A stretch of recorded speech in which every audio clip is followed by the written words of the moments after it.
Palabra Pública, letras para el debate en Uchile TV. Sean todas y todos muy bienvenidos a un nuevo episodio de Palabra Pública, Letras para el Debate, un programa que producimos conjuntamente entre la Radio Universidad de Chile, nuestra radio universitaria en el 102.5 del dial y en radio.uchile.cl, y también nuestra señal universitaria de televisión que es Uchile TV en el 11.2 en la región metropolitana y por supuesto en todo el territorio. En este episodio de Palabra Pública vamos a hablar de memoria en este mes de septiembre que se nos fue. Queda un poco el tema de memoria resonando. Vamos a hablar de literatura, vamos a hablar de periodismo, porque estamos con el colega Javier García Bustos, quien es periodista, colaborador de diversos medios, entre ellos nuestra revista Palabra Pública en papel. Ha trabajado durante 15 años en distintos medios de comunicación, entre ellos el diario La Nación, la recordada La Nación Domingo, Las Últimas Noticias y La Tercera. También colabora o ha colaborado en distintos medios culturales como The Clinic, Caras, Dossier y Revista Santiago. En esta oportunidad vamos a hablar de su más reciente publicación. Hablo de Rostros de una desaparecida, de Ediciones Overol, una editorial amiga de La Casa, una notable editorial nacional independiente. Este libro fue publicado este año y lo pueden conseguir o conocer un poco más de él también en edicionesoverol.cl. Para que conozcamos un poco más de este bello trabajo, de este recorrido y delicado, impecable trabajo literario de memoria de Javier, les cuento un poco más de qué va el libro, vamos a hablar de él, pero hacerle una pequeña reseña a nuestros auditores y televidentes. Se trata de la historia de Sonia de las Mercedes Bustos Reyes, tía de nuestro colega, desaparecida a la edad de 30 años, luego de ser detenida el 5 de septiembre de 1974 por la DINA. Ella era funcionaria de la PDI y militante del MIR. De esta historia, de la producción, de la investigación que hay detrás de este trabajo, de las sensibilidades, de las subjetividades, de la historia familiar y de la historia que se transversaliza de alguna forma a partir de este trabajo, vamos a hablar con Javier. Muy bienvenido, Javier, a Palabra Pública, Letras para el Debate. Muchas gracias, pues muy amable por la invitación y contento de estar acá en este espacio. Este espacio que es en La Casa también, que tú has colaborado con la revista. Muchas gracias, sí. Javier, bueno, el mismo título del libro, Rostros de una desaparecida, habla del concepto de rostros en plural. Todas y todas tenemos distintas facetas que podemos expresar. En este caso particular estamos hablando de una persona que tú no pudiste conocer físicamente, una persona que está desaparecida en el periodo de la dictadura. ¿Cómo componer esta multidimensionalidad de una persona que no conocemos, con quien no podemos conversar? ¿Qué estrategias hay detrás de este ejercicio? Muy simple, yo parto mirando fotografías de mi tía en la casa, retratos en blanco y negro, y a partir de ahí empiezo a juntar información y veo que ella está en varias listas, digamos, en listas de detenidos desaparecidos, y detrás de esas listas están lugares, y en esos lugares hay más fotografías. Entonces esos rostros se multiplican y también su memoria, también su biografía se empieza a completar más, digamos, y empieza este rostro a tomar forma, comienza esta vida a hacerse más visible para quienes no la conocimos, y esos retratos en blanco y negro comienzan a volverse más coloridos. eh, Comienzo a tener información de ella más diversa, múltiple, eh, y así comienzo a escribir este libro y así comienzo a conocer más a la persona, eh, más allá del familiar detenido desaparecido, digamos. Algo que Pancho Moat rescató en un comentario que se conoció en la radio ADN, en el espacio literario que tiene ahí el también colega, que cuán clave es este aspecto de la reconstitución de la cotidianidad de una persona que no pudimos conocer, en la subjetividad de esta historia, en la construcción de las memorias de las personas caídas en el periodo dictatorial y también quizás en general. Sí, totalmente. O sea, eh, yo sigo viviendo en el barrio Yungay y mi tía vivía en el barrio Yungay. Yo sigo recorriendo las calles que ella recorría, en su infancia y en su juventud, y esa cotidianidad yo la vivo a casi 50 años de su desaparición. Entonces, eh, es una cotidianidad que se revela con el tiempo en espacios similares, digamos, por los cuales yo transito. Entonces, yo la reconstruyo a partir de los mismos espacios y también a partir de los intereses que ella tenía, ¿no? Desde tener mascotas, como tener un perro, hasta el interés por la fotografía que ella tenía y que yo también lo tengo, el interés por la poesía, por la literatura, y se vuelven cosas en común que hacen reconstruir una vida ajena que también es cercana, digamos. Javier, otro comentario que está disponible es del poeta nortino de Juan José Podestá. También saludos para nuestros colegas de allá del norte, también periodista. Destaca en tu trabajo que colocas distancia, silencio y sabiduría en un periodo de la historia de Chile lleno de vergüenza y aprobio. Dice, la elegante, indiscreta y sobria edición de Overol contribuye grandemente a esta condición silente del libro. ¿Por qué te inclinaste a ese código, a esta forma de escribir para abordar esta historia? Eh, Porque yo creo que lo primero para mí, este es un libro familiar, este es un libro personal. A mí me interesaba que entendiera que aquí hay un ser humano detrás que desapareció, que no está, que no existe, y que hay familiares todavía esperándolo, que hay muchos familiares de detenidos desaparecidos que circulan a diario por las calles de Chile, y es un tema humano, más allá de lo político. Entonces, me interesa que se transmita, o me interesa si se logra transmitir que este no es un tema de una contienda política, de un color político, ¿no? Es un tema de seres humanos que perdieron a sus seres queridos.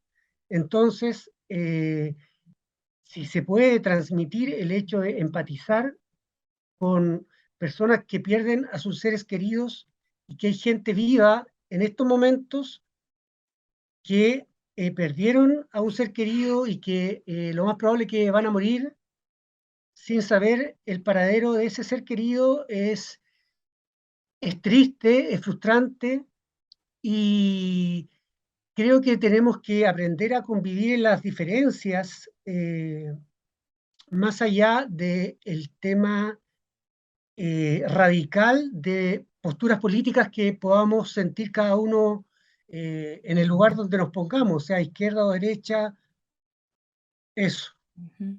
Esa humanidad es más trascendental. Yo ahí coincido con Juan José. Tuve la fortuna de poder leer el libro y bueno, esta entrevista es para adentrar un poco más al público en este trabajo que es muy valioso, que recomendamos 100% de revisar. Y algo dijiste, esta es una historia familiar, es una historia que le sucede a tu familia. En este tránsito personal habla de una historia familiar, pero también encontramos la historia de otras personas. Tú mismo en otra entrevista hablabas de que ahí está mi nombre en la portada, pero este libro es colectivo. ¿Cómo dialogan estos planos autorales, nucleares, temporales, pensando que es una historia que también podríamos extrapolar a personas que pasaron o han pasado o están pasando por esta misma vivencia y la historia del país, como estos distintos planos que se entrecruzan en este libro?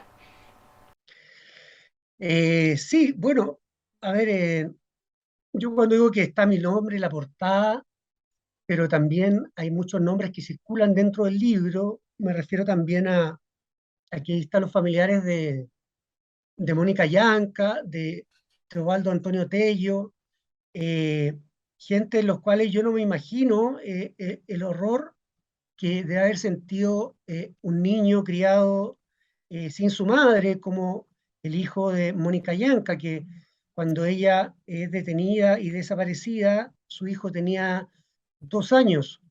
Eh, Solo sé que ese niño creció, se educó, estudió, y hoy es un ingeniero.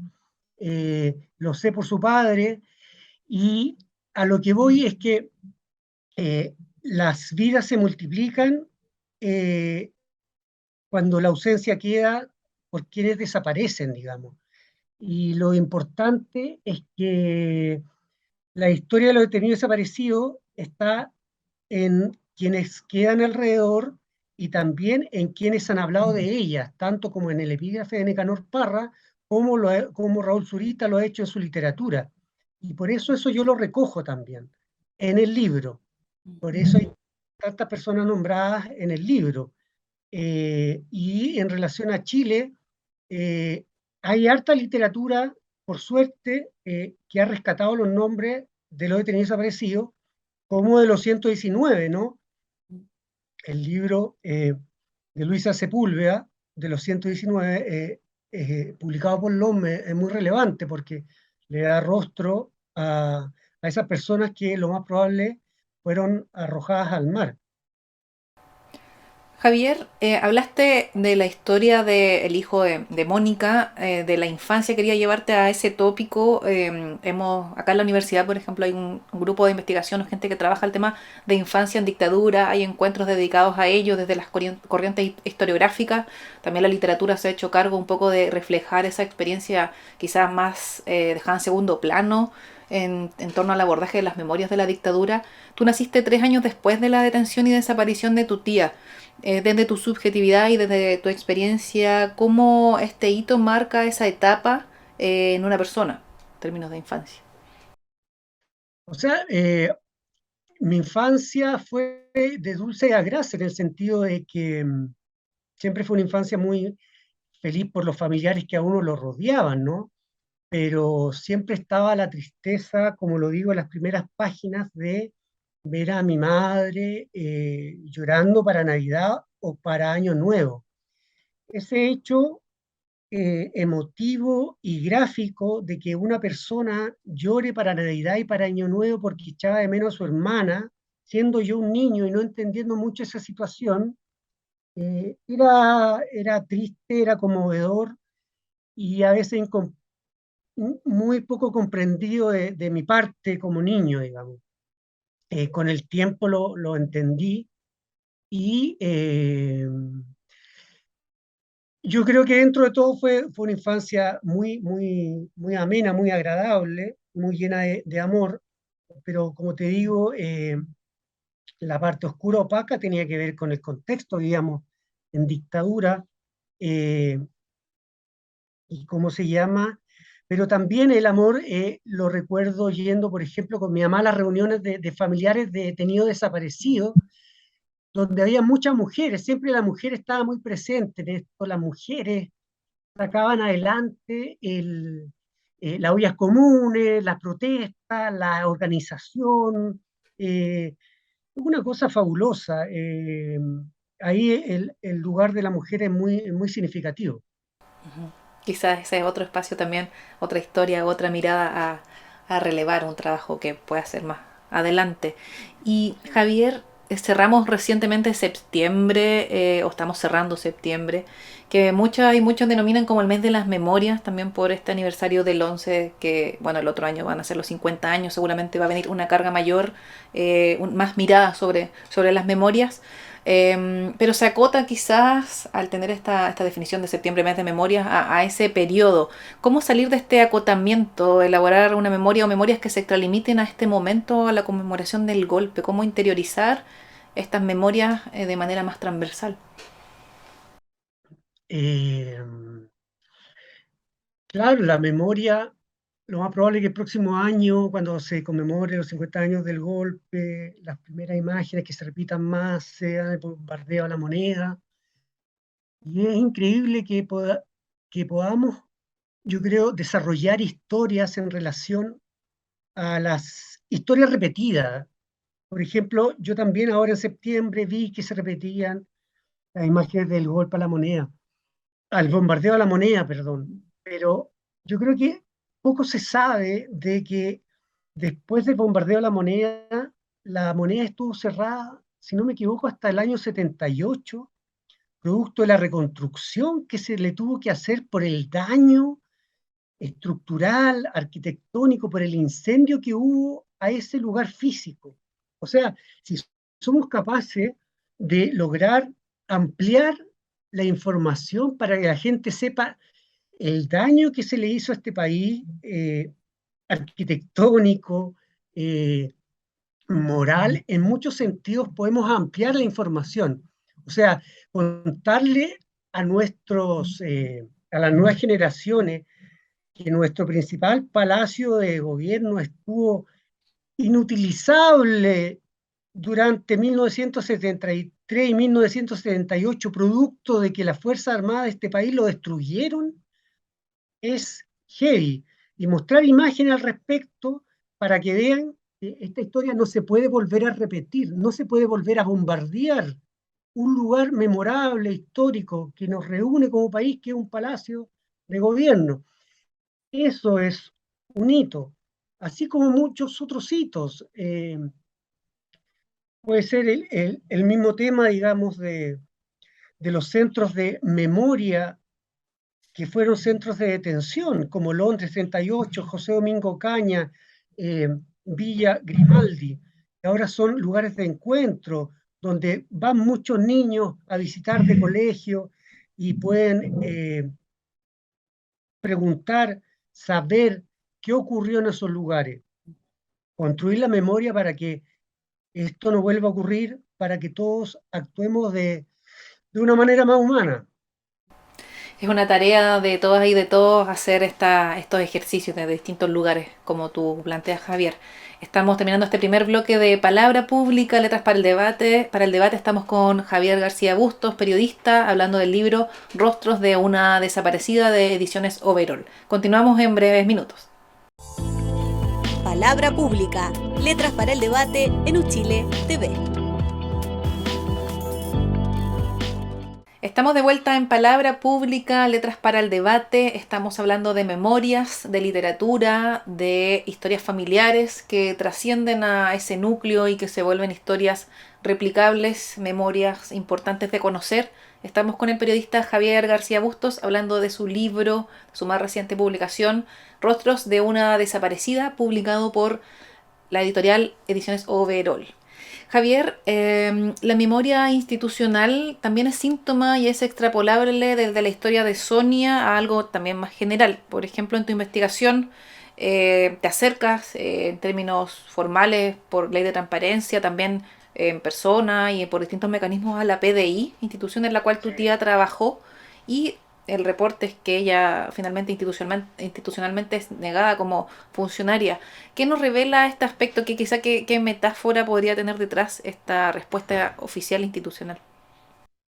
Mira, yo creo en términos concretos, en el momento de que, después del golpe, Pinochet designa en la PDI a un funcionario de la Armada, a un general, a un miembro del ejército, lo designa como miembro de la PDI. Lo pongo en el libro el apellido, el nombre y apellido, no recuerdo en estos momentos.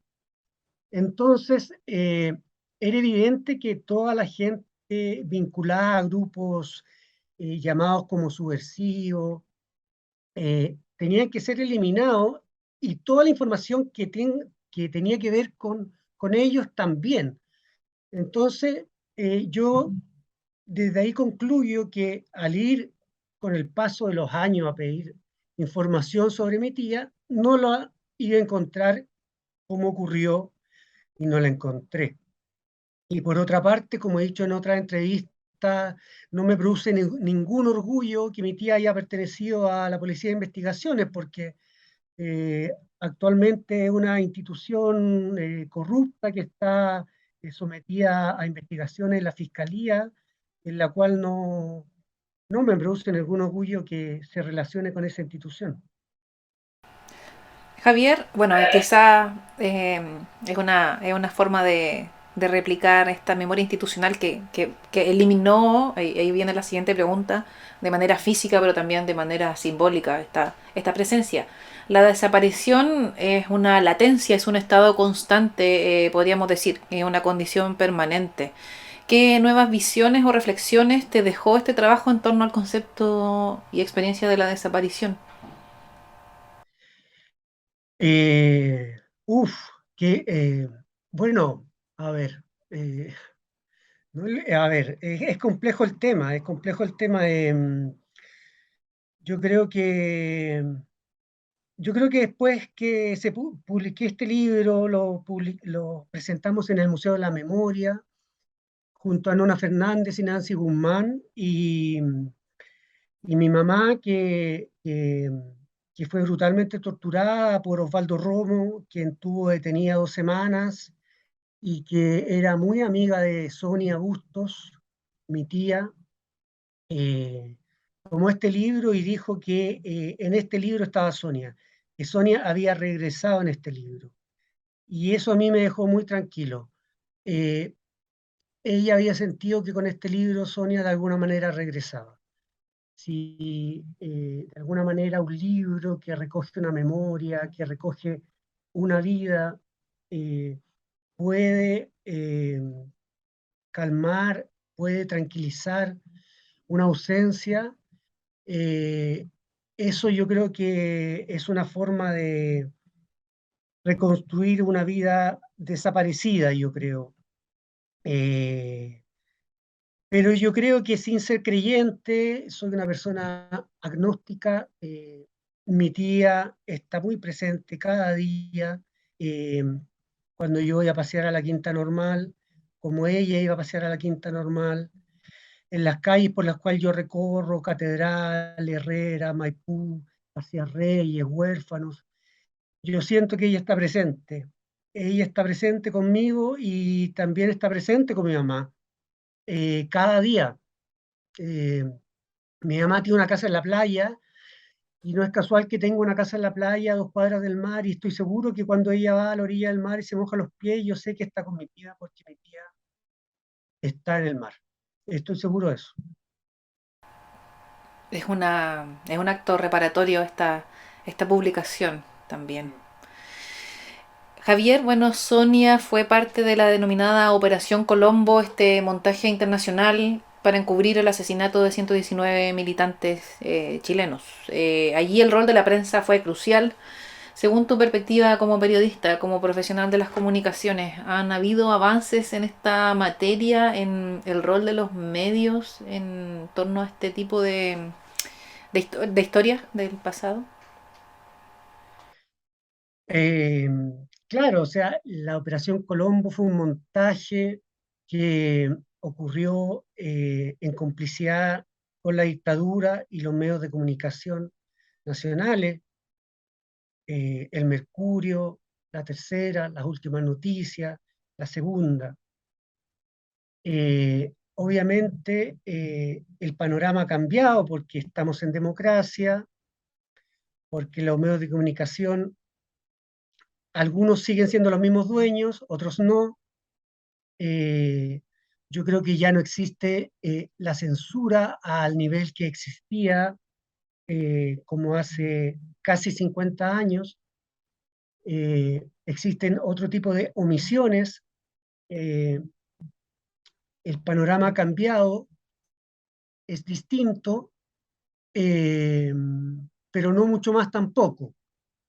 Eh, Tampoco existe el nivel, obviamente, de fake news como existió, como ocurrió con la Operación Colombo, sin duda. Falta, por supuesto, en este país una mayor diversidad de medios de comunicación, pero ese es un tema nacional, y que otra gente tiene que preocuparse de eso, digamos. La fragilidad de nuestros medios hoy día, estos días está quedando medio en evidencia, ¿no? Sí. Ja- Javier, y antes de incursionar en la literatura, quizá sí lo habías hecho y estabas trabajando en esto y en otros temas como tu trabajo poético, que también vamos a hablar un poco de eso, trabajaste mucho tiempo como periodista especializado en literatura en diversos medios de comunicación. ¿Cómo has vivido este intercambio de roles? De hoy ser entrevistado como autor, que era el rol que tú hacías antes de entrevistar a autores.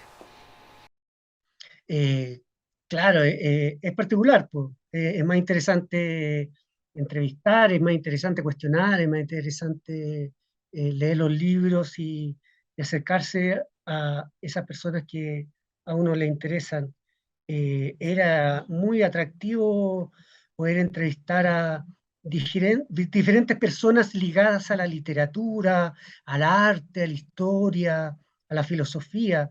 Yo trabajé 8 años en La Nación, 9 años en La Tercera, estable, contratado, y fueron trabajos maravillosos, entrevistando a mucha gente, desde Isabel Allende hasta Raúl Ruiz, eh, y creo que la diversidad de conocer a gente también hace que uno aprenda, uno aprende mucho. Eh, y estar en este lado, claro, también es un poco forzado porque también me hubiese gustado escribir otras cosas. En realidad yo estaba preparando otros trabajos cuando comencé a escribir sobre este libro, que es un libro que lo tenía que escribir por una necesidad personal y eh, por un tema profesional aproveché de desarrollarlo, digamos. Así es, bueno, en Palabra Pública esa es parte de nuestra misión, traer a voces de la literatura, del arte, de la cultura en general semana a semana para nuestras pantallas de Uchile TV y para Radio Universidad de Chile, así que comprendo perfectamente ese sentir de este aprendizaje que nos da el periodismo cultural. Y sobre periodismo cultural podemos decir, quizás sin adentrarnos mucho, que este ámbito atraviesa una tremenda crisis hace varios años. Hay secciones cerradas, hay pocos espacios para abordar este tipo de reflexiones, de formas de ingresar a las historias y a los trabajos, a los métodos de producción y a los temas que aborda el arte y la cultura. ¿Cuál es tu visión sobre la actual situación de estos medios culturales, del periodismo cultural? Y si crees que hay alguna alternativa para revitalizar este ámbito. Bueno, sin duda los medios tradicionales han limitado sus espacios, sus páginas, han precarizado el trabajo de los periodistas, donde habían 5 periodistas ligados al mundo cultural, donde cubrían diferentes áreas. Ahora hay un solo periodista cubriendo eh, toda esa sección y todas esas áreas, exigido, haciendo trabajos rápidos y quizás de mala manera, producto de esa precaria situación. Pero frente a eso, yo encuentro que se han abierto nuevos espacios o se han fortalecido otros, y las nuevas generaciones son muy atinadas y son muy rápidas y aprovechan la tecnología también. Hay espacios tan buenos como Palabra Pública, como La Panera, como Anfibia Chile, que ahora tiene un espacio, la revista Anfibia, también revista Origami, he visto cosas, revista Santiago, de la Universidad Diego Portales, eh, en fin, cine y literatura también. Hay una revista que se llama Cine y Literatura. Siempre hay espacios, y yo creo que lamentablemente, claro, el tema es que lo más probable es que no son espacios que tengan grandes avisajes, y lo más probable es que sean autogestionados. Pero espero que se puedan fortalecer y que puedan crecer también para que la cultura y también quienes están detrás con sus productos culturales puedan seguir teniendo mayor visibilidad. Saludamos a todos esos medios y a quienes trabajan en ellos para que puedan seguir resistiendo y proponiéndonos estas visiones, estas reflexiones sobre nuestras creaciones y nuestro imaginario cultural y también ir ampliando también este imaginario cultural. Javier, tú tienes, esta es tu segunda publicación, la primera era de poesía, si nos puedes contar un poco más de ese camino, de ese formato, cómo es que llegas a la poesía y de qué va esa faceta tuya de la creación artística poética. Sí, a fines de los años 90, cuando estaba comenzando la universidad, recuerdo haber asistido a los talleres literarios de poesía puntualmente en Balmaceda 1115 de Elvira Hernández y de Erwin Díaz, Eran talleres gratuitos, eran talleres de formación y ellos eran personas que a uno le entregaban motivación, le entregaban interés por la literatura chilena de una manera maravillosa, desinteresada. Yo ahí me enamoré, me encanté con la poesía y con la literatura chilena puntualmente, creo, gracias a Erwin Díaz y Elvira Hernández. Después, obviamente, me interesé en la literatura de otros países, eh, en otras áreas de la literatura, pero sobre nuestra poesía chilena fue gracias a ello. Y en ese tiempo yo ya escribía versos y por ahí fui juntando material y escribí este libro Último Paseo por editorial La Calabaza del Diablo el año 2008. Reunir una serie de poemas que tenían que ver con lo familiar, con experiencias personales y con la lectura. Y ahora estoy juntando también material para un próximo libro de poemas también. Súper, vamos a estar atentos a esa publicación. Javier, para cerrar esta conversación con Palabra Pública, Letras para el Debate, ¿cuál es la invitación que tú le harías a las y los radioescuchas y televidentes del programa en torno a esta propuesta literaria tuya que es Rostros de una desaparecida?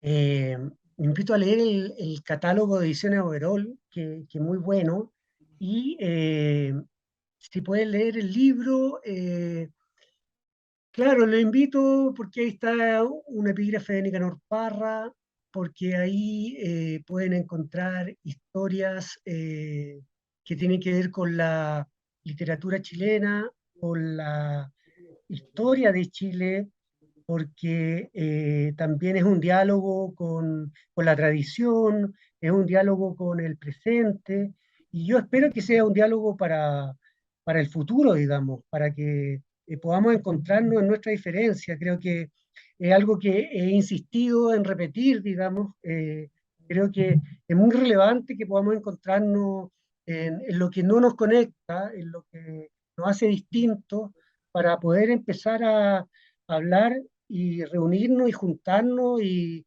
no juntarnos solo a tirarnos piedras y a dividirnos en bandos. Solo así nos vamos a seguir dividiendo y no vamos a encontrarnos. Visiten el Museo de la Memoria, visiten la Biblioteca Nacional, visiten los lugares con historia. Es la única manera de poder saber quiénes somos. La memoria es un lugar de encuentro posible, creo, en este país. Un lugar que quizá algunos se rehúsan a visitar simbólicamente, pero que la invitación está siempre abierta a construir, a elaborar y por supuesto a visitar esta, esta dimensión. Con esta reflexión, con este cierre de Javier, nos quedamos en este nuevo episodio de Palabra Pública, Letras para el Debate. Conversamos con Javier García Bustos, periodista, autor del libro Rostros de una desaparecida de Ediciones Overol, que invitamos a visitar y a conocer, edicionesoverol.cl. Y dejamos hasta acá esta conversación. Nos vemos en un próximo capítulo. Saludamos a nuestro equipo de Palabra Pública, de Radio Universidad de Chile y de Uchile TV. Nos vemos en un próximo episodio de Palabra Pública. Palabra Pública, Letras para el Debate en Uchile TV.